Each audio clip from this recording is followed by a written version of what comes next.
Powerful नेता हैं, इसीलिए शायद ज़्यादा विरोध होता है उनका, क्योंकि जो आपको चैलेंज कर सकता है या जो आपके अकॉर्डिंग नहीं चल सकता है, जिसे आप उसको मैनेज नहीं कर सकते हैं, तो उसका विरोध होना शुरू हो जाता है।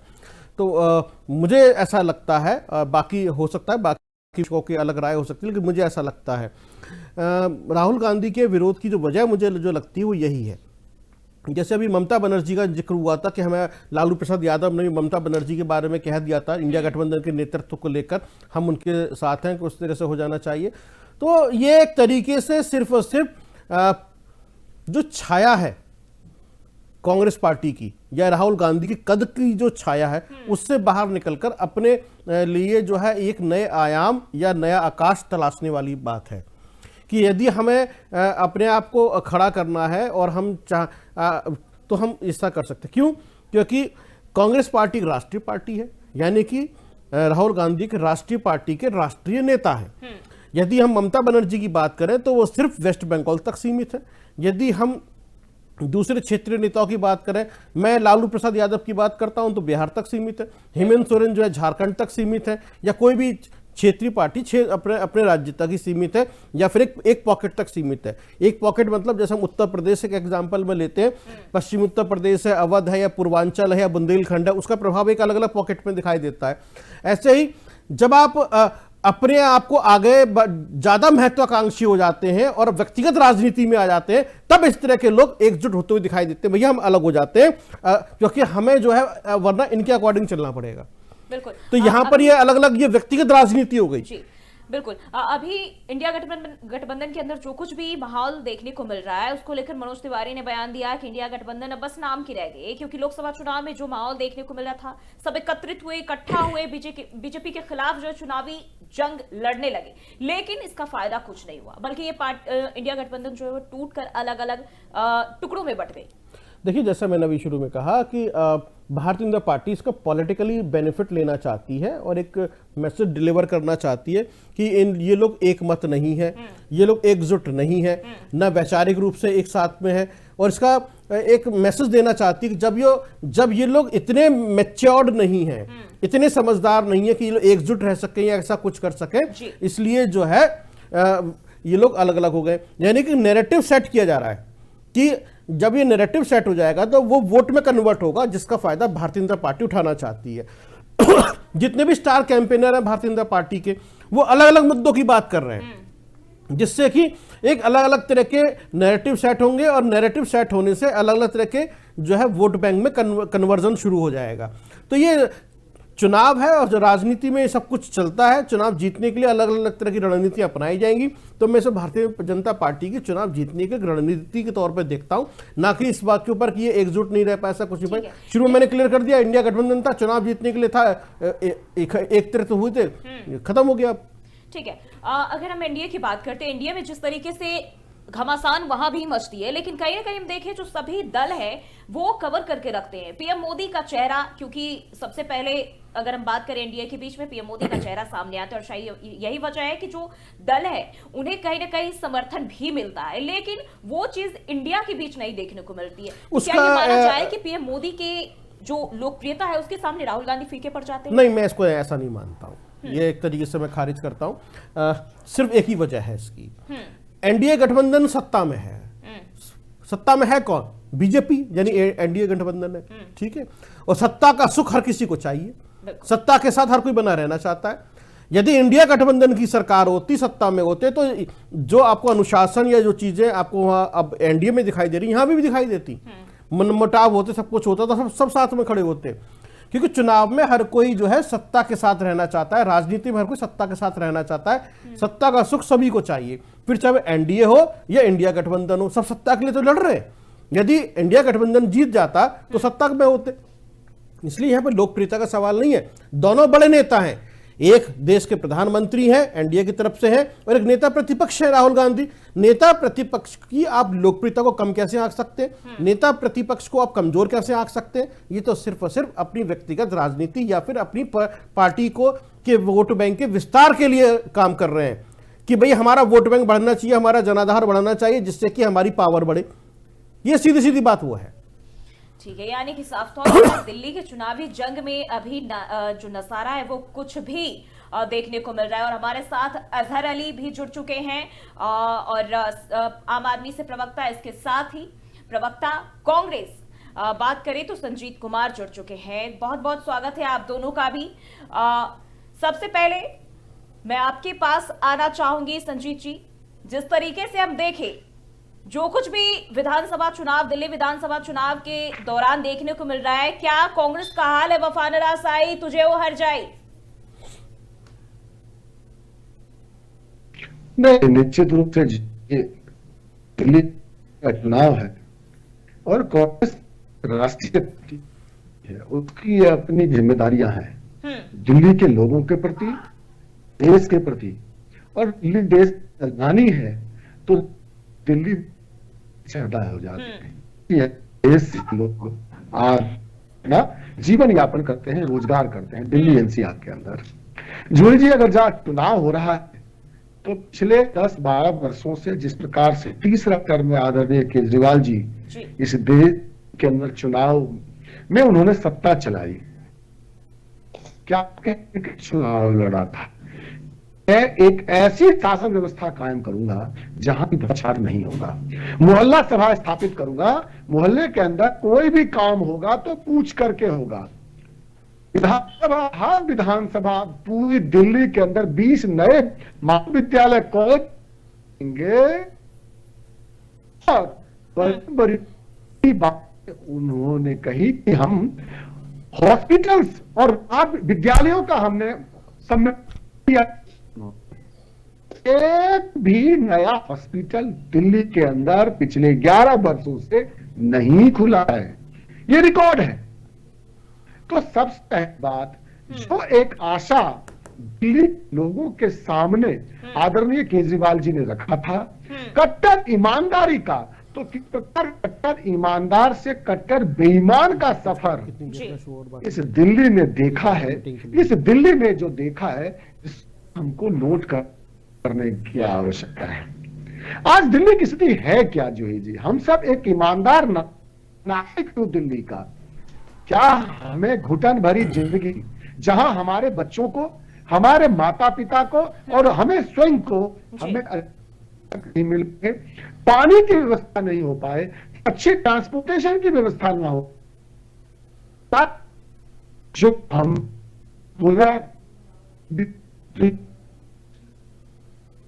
मेरे पेट्रोल और डीजल। ठीक है अजहर जी, मैं आपके पास आना चाहूंगी। जिस तरीके से हम बात करें, जो भी अभी दिल्ली में चुनावी माहौल चल रहे हैं, क्या आप मानते हैं कि कांग्रेस इस लायक है नहीं कि अब आम आदमी पार्टी और इंडिया गठबंधन के जो अन्य सहयोगी दल है वो उन्हें सपोर्ट करें? देखिए, आपने कई दिनों से और कई सालों से देश की जनता देख रही है और आपने सवाल में ही बता दिया कि कांग्रेस इस लायक है या नहीं है। ये बात अगर आपकी जुबान पर आई है तो किसी चीज को देखकर आई होगी कि मीडिया कर्मी, ये हम नहीं कह रहे, ये जनता जानना चाहती है। हाँ, मैं वही बताना चाह रहा हूँ आपको। कांग्रेस इस लायक नहीं है, इस स्थिति में नहीं है कि वो चुनाव लड़ सके दिल्ली का, क्योंकि उनके पास खोने के लिए कुछ नहीं है और पाने के लिए सब कुछ है। अच्छा। वो तो जीरो पे हैं बेचारे, चाहते हैं कि एक ही सीट आ जाए। हाँ। हम काम ना करेंगे कि अच्छा चुनाव लड़े, क्योंकि लोकतंत्र की खूबसूरती यही है कि सामने वाली पार्टी का भी आदर करना चाहिए, वो लड़ रही है चुनाव। लेकिन समस्या कहाँ खड़ी होती है? समस्या खड़ी होती है जब इस तरीके के आरोप प्रत्यारोप लगते हैं। अभी जैसे ही कांग्रेस की प्रवक्ता ने बात कही कि ट्रांसपोर्ट बेहतर नहीं हो पा रहे। अरे भाई साहब, हमारे दिल्ली की माताएं बहनें फ्री में क्या कहते हैं ट्रैवल कर रही हैं, और कैसे बेहतर करेंगे आप ट्रांसपोर्ट? आज दिल्ली में शिक्षा का सुधार देखिए आप। और आपने बात करी क्या कहते हैं नए स्कूलों की, तो मैं आपको ऐसे कई स्कूलों की लिस्ट भेज दूंगा जिसमें क्या कहते हैं हमने नए स्कूल बनाए। अब ये बोलते हैं कि उन नए स्कूलों को आपने क्या कहते हैं पुराना स्कूलों को पेंट कर दिया। भाई साहब, ये कहाँ का क्या कहते हैं, हमने क्लासरूम नए बनाए, हमने अस्पताल कोविड के बाद से आप LNJP के सामने देखिए क्या कहते हैं एक हॉस्पिटल की पूरी बिल्डिंग तैयार होती है। हमें लगता है बिल्कुल 1-2 साल के अंदर कोई बिल्डिंग इतनी बड़ी खड़ी नहीं हो जाएगी, समय लगता है। विकास की जो बात करें, हम जब भी कुछ भी काम कराने जाते हैं तो ये पूरे देश को, पूरी दुनिया को पता है कि एलजी अड़ंगे लगाते हैं। ऐसी चीजें जब सामने आती हैं, ऐसे सवाल जब ऐसे क्वेश्चन किए जाते हैं तो बड़ा दुख होता है। सारी चीजें जग जाहिर है, 2025 के भारत में हो आप और इस तरीके की बातें करते हो कि केजरीवाल ने किया क्या है। अगर केजरीवाल ने कुछ नहीं किया तो वो तो रिजल्ट बताएगा अभी आपको, वो तो दिल्ली प्रदेश की जनता बताएगी क्या किया है क्या नहीं किया है।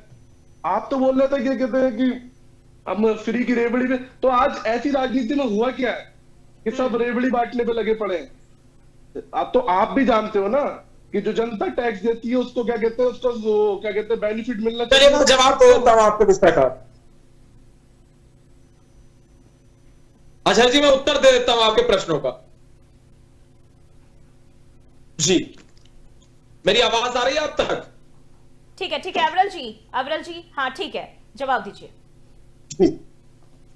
नहीं देखिए, जहां तक विषय है अजहर जी के प्रश्नों का, तो निश्चित रूप से आरोप लगा सकते हैं, इनका अधिकार आरोप लगाना हो सकता है।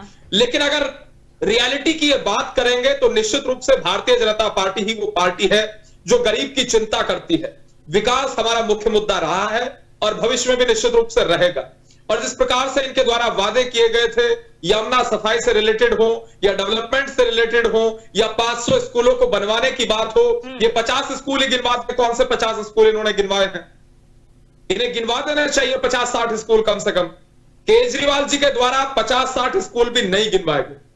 ये बहुत दुखद है, ये दिल्ली के वोटर का अपमान है, ये सरासर अपमान है दिल्ली प्रदेश की जनता का। लेकिन साथ ही साथ मैं कहना चाहूंगा, जिस प्रकार वो से चीज़ समझ इन्होंने में कहा आई, था कि आम आदमी के रूप में, लेकिन दिल्ली की जनता आम आदमी पार्टी को सपोर्ट करती है कि नहीं, ये हम पिछले 10 सालों से देखते आ रहे हैं। क्योंकि चुनाव जरूर कांग्रेस हो, बीजेपी हो लड़ रही है, लेकिन समर्थन केजरीवाल को ही मिल रहा है, इससे आप भाग नहीं सकते। जी नहीं देखिए, यदि बात कर ली जाए 2014 के लोकसभा के चुनाव की, यदि बात कर ली जाए 2019 के लोकसभा के चुनाव की, यदि बात कर ली जाए पूर्ववर्ती चुनाव की, क्योंकि पूर्ववर्ती चुनाव वर्ष 2024 के लोकसभा चुनाव की यदि बात कर ली जाए तो निश्चित रूप से भारतीय जनता पार्टी जीती है। 7 लोकसभा सीटों पर भारतीय जनता पार्टी जीती है। दिल्ली प्रदेश के भीतर पूर्ण रूप से कमल खिला है, ये सत्यता इन्हें स्वीकारनी पड़ेगी। और उसके साथ साथ जहां तक विषय है दिल्ली प्रदेश का, दिल्ली प्रदेश में इन्होंने क्या परिवर्तन किया? इन्होंने केवल घूसखोरी को बढ़ावा दिया, रिश्वतखोरी को बढ़ावा दिया, घोटालों को बढ़ावा दिया, करप्शन को बढ़ावा दिया, राज्य स्तरीय बेरोजगारी हो, राज्य स्तरीय महंगाई हो, या फिर जिस प्रकार से राज्य स्तरीय जितनी भी समस्याएं क्रिएट हो रही हैं, वो आम आदमी पार्टी की देन है। ये बनकर आए थे आम आदमी, लेकिन ये कन्वर्ट हो गए जिस प्रकार से खास आदमी में, और उसके पश्चात बीच में तो ये जेल आदमी में भी कन्वर्ट हो गए। तो उस विषय पर इन्हें पीसी के माध्यम से उत्तर देना चाहिए। साथ ही साथ इन्हें मुद्दा रखना चाहिए विकास का। ये फ्रीबीज के आधार पर चलने वाले लोग हैं, दिल्ली की जनता को फ्रीबीज नहीं चाहिए। और जहां तक ये बताते हैं कि इसी प्रकार की राजनीति चल रही है, शायद कहना चाह रहे होंगे कि बीजेपी भी इसी प्रकार की राजनीति कर रही है, तो भारतीय जनता पार्टी बिल्कुल भी इस प्रकार की राजनीति नहीं कर रही। और जिस प्रकार से विषय है नेसेसरी चीजों का, नेसेसरी चीजें एक अलग कैटेगरी में फॉल करती हैं, और फ्रीबीज एक अलग कैटेगरी में आती है। ये जो कर रहे हैं ये फ्रीबीज की कैटेगरी में आता है। फ्री अगर ये कांग्रेस और आम आदमी पार्टी दोनों ने, तो इसका अर्थ है कि जो गरीब के फ्री की योजनाएं आम आदमी पार्टी और कांग्रेस दोनों ने ही रख दी है, बीजेपी क्या करेगी? जी नहीं देखिए, भारतीय जनता पार्टी का निश्चित रूप से विकास का मुद्दा रहा है और विकास का मुद्दा ही रहेगा, इसमें कोई दो राय नहीं। लेकिन जिस प्रकार से भ्रष्टाचार का विषय है, तो निश्चित रूप से जितना भी करप्शन हुआ है उसका पर्दाफाश होना तय है, और 1 रुपए का किसी प्रकार का भ्रष्टाचार कतई नहीं होने दिया जाएगा। इस विषय को इन्हें लिखकर रख लेना चाहिए। साथ ही साथ भारतीय जनता पार्टी की निश्चित रूप से सरकार दिल्ली प्रदेश में बन रही है, और बनने के पश्चात किसी भी प्रकार से किसी भ्रष्टाचारी को टॉलरेट नहीं किया जाएगा। मां यमुना को पूर्ण रूप से स्वच्छ करने का कार्य किया जाएगा। साथ ही साथ जितनी भी समस्याएं पैदा करने का कार्य आम आदमी पार्टी के द्वारा, आम आदमी पार्टी की सरकार के द्वारा किया गया है, उन सभी समस्याओं को समाप्त किया जाएगा। दिल्ली प्रदेश की प्रगति के हित में कार्य किया जाएगा, दिल्ली प्रदेश की जनता के हित में कार्य किया जाएगा, दिल्ली प्रदेश की एक प्रकार से विकास के लिए कार्य किया जाएगा। और निश्चित रूप से विकसित भारत हमारा मुद्दा रहा है, हम विकास को करने वाले लोग, डेवलपमेंट हमारा पहले ही मुद्दा रहा, इंफ्रास्ट्रक्चर डेवलपमेंट के विषय पर भारतीय जनता पार्टी कार्य करती है। और उसके साथ साथ जिस प्रकार से फ्रीबीज की बात है, ये नेसेसरी चीजों को ईवीज की कैटेगरी में डालने की कोशिश करेंगे, जो कि बहुत ही गलत है और दुखद है। इससे गरीब का अपमान कर रहे हैं। ये नहीं चाहते हैं कि गरीब के घर में शौचालय का निर्माण हो, गरीब के घर में पक्के मकान का निर्माण हो। ये नहीं चाहते हैं इस बात को। ठीक है, यानी कि कहीं ना कहीं हम देखें दिल्ली में जो भी चुनावी बिगुल बचा है, दिल्ली विधानसभा चुनाव में कौन पास और कौन फेले, ये बड़ा सियासी मुद्दा जो है वो बना हुआ है। और ऐसे में संजीव जी, अगर हम बात करें तो यहां कांग्रेस बिल्कुल अलग थलग होती हुई नजर आ रही है और जिस तरीके से हम देखें कहीं ना कहीं अपने ही दूर होते जा रहे हैं और कई तरह के सवाल ऐसे में इंडिया गठबंधन को लेकर खड़े हो रहे हैं। बिल्कुल, इसी बीच एक और बड़ी जानकारी सामने आ रही छत्तीसगढ़ से। छत्तीसगढ़ के मुंगेली में बड़ा हादसा, ये बड़ी जानकारी आपको बताते चले। छत्तीसगढ़ से बड़ी जानकारी, बड़ी खबर, मौके पर रेस्क्यू ऑपरेशन जारी। छत्तीसगढ़ में जो है ये बड़ी जानकारी सामने आ रही, छत्तीसगढ़ से ये बड़ा हादसा हुआ है। वहीं सूचना पर पुलिस प्रशासन की टीम पहुंची है। निर्माणाधीन प्लांट की चिमनी गिरने से यह हादसा हुआ है। तस्वीरें आपके टीवी स्क्रीन पर, निर्माणाधीन प्लांट की चिमनी गिरने से यह बड़ा हादसा छत्तीसगढ़ में। एक बार फिर हादसे में 25 से ज्यादा लोग मलबे में दबे। बड़ी जानकारी आपके साथ साझा कर रहे हैं, 25 से ज्यादा लोग मलबे में दबे हुए हैं। छत्तीसगढ़ से बड़ी जानकारी, निर्माणाधीन चिमनी का प्लांट गिरा है और इसमें 25 लोग दबे हुए बताए जा रहे हैं। और एक बार फिर मैं अपने मेहमानों के पास वापस लौटूंगी। संजीव जी, जवाब पूरा करिए। मैं मानता हूं कि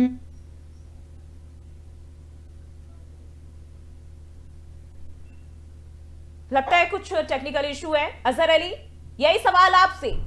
कहते हैं जहां चार यार मिल जाए वहीं रात हो गुलजार, लेकिन इंडिया गठबंधन के बीच कुछ भी गुलजार होता हुआ नजर नहीं आ रहा है। नहीं, ऐसा नहीं है मैडम। आप देखिए तो आज अखिलेश यादव जी ने भी हमें सपोर्ट करा है और टीएमसी से भी सपोर्ट मिला है, उद्धव ठाकरे की तरफ से भी सपोर्ट मिल रहा है। ऐसा नहीं है, इंडिया गठबंधन भी ये देखता है और जितने भी क्या कहते हैं क्षेत्रीय पार्टियां सारी चीजें देख रही हैं कि दिल्ली प्रदेश में आम आदमी पार्टी और केजरीवाल से स्ट्रांग कोई नहीं है। तो राहुल अभी तक गांधी भाजपा ने बेवफा हो अपनी गए क्या? दूसरी लिस्ट ला कर दी, अभी तक इनका मंथन चल रहा है। अजहर जी, बिना राहुल सीएम गांधी के इलेक्शन, बेवफा हो बिना गए क्या? मुख्यमंत्री का कैंडिडेट का इलेक्शन लड़ना चाह रही है भाजपा। कब तक मोदी जी का प्रचार करेंगे? भाजपा को बाद मोदी जी मिलेंगे तो अजहर देश जी, के प्रधानमंत्री भाजपा को हैं। बाद मिलेंगे, पहले इंडिया गठबंधन में बात कर लें। प्रधानमंत्री का इलेक्शन थोड़ी ना। पहले इंडिया हम गठबंधन में विकास की बात बात करते रहे हैं और भविष्य में विकास की बात करते रहेंगे। अजहर जी, हम इंडिया गठबंधन की बात कर रहे हैं। इस बात को आप बीजेपी के पास भी हम आएंगे, बीजेपी के पास भी हम आएंगे। पहले इंडिया गठबंधन की बात कर लेते हैं। क्या वजह है इंडिया गठबंधन में अपने ही अपनों के दुश्मन बन गए? कांग्रेस पार्टी अलग हो गई, लोकसभा चुनाव में सभी साथ मिलकर, और अब विधानसभा। मैं अपनी बात कंप्लीट कर रहा हूं। हाँ, ठीक है। अभी अविरल जी ने क्या कहते हैं आरोप लगाया यमुना सफाई का, रोजगार का, फ्री चीज का, तो मैं उनको जवाब देना चाहता हूँ। यमुना गंगा की सफाई कहाँ रहेगी भाई साहब? योगी आदित्यनाथ ने अपने मैनिफेस्टो में डाला था, प्रधानमंत्री जी ने गंगा की सफाई का डाला था। आज गंगा माता की क्या हालत है सबको दिख रहा है भाई साहब। और आप बात कर रहे हो रोजगार की, आप तो हर साल 2 करोड़ नौकरी की बात कर रहे थे, 15 लाख को तो मैं साइड कर रहा हूं। कहा है अब अग्निवीर जैसी पॉलिसी लाके जो हमारे आर्मी में क्या कहते हैं रिक्रूट होंगे हमारे देश के नौजवान, उनकी आप 3 साल की क्या कहते हैं वो करवा रहे हैं कि 3 साल तक आपका टर्म रहेगा। ये कैसी नौकरी, कैसा रोजगार बांट रहे हो? कहा है बेरोजगारी का आलम क्या है? 80 करोड़ आज भी लोग क्या कहते हैं भूखे सो रहे हैं। ये कहां से आप कर रहे हो? क्या एक टाइम का खाना खा रहा है देश का आज युवा? आपको पता है ये आंकड़े हम नहीं पेश कर रहे, ये यूएस की कई सारी एजेंसी पेश कर रही है। हम करेंगे तो एक चुनावी मुद्दा बन जाएगा, एक विपक्ष का मुद्दा बन जाएगा। और आपकी पार्टी कैसे कैसे गुंडों को प्रत्याशी बनाती है। बिदुड़ी प्रधानमंत्री जी महिलाओं के सम्मान की बात करते हैं, प्रधानमंत्री जी महिलाओं की सेफ्टी की बात करते हैं, लेकिन वही आपके प्रत्याशी महिला सांसद के खिलाफ बोलते हैं कि उनकी गाल जैसे रोड सड़कें हैं।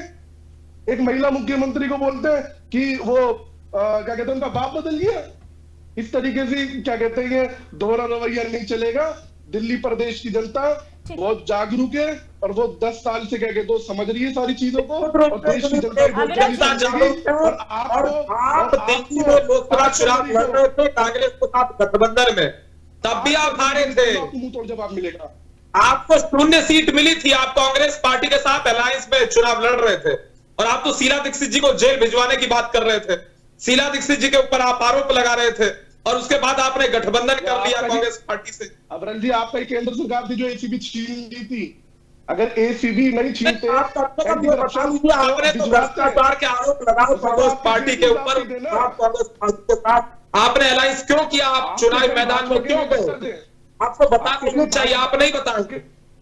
अजहरजीत माने या ना माने, इन दिनों तो भी दिल्ली विधानसभा में चुनावी नजारा है, सबके विश्वास सबके प्रयास की बात दिल्ली विधानसभा में जो भी चुनावी नजारा है वो किसी से छुपी हुई नहीं है। इंडिया गठबंधन के अंदर जो कुछ भी कलह कलेश चल रहे हैं वो सभी को पता है, और कांग्रेस अलग अलग है, और हालांकि वादे और दावेदारी तो जरूर सभी कर रहे थे, लेकिन कहीं ना कहीं हम देखें वो चीज साफ तौर पर देखी जा रही है। बहुत बहुत शुक्रिया आप सभी का हमारे साथ जुड़ने के लिए, बातचीत करने के लिए।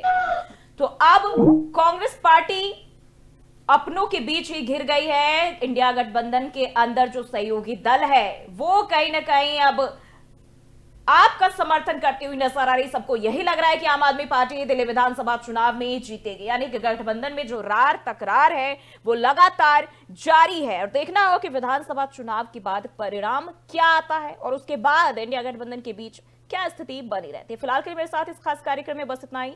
बने रहिए एबी स्टार के साथ।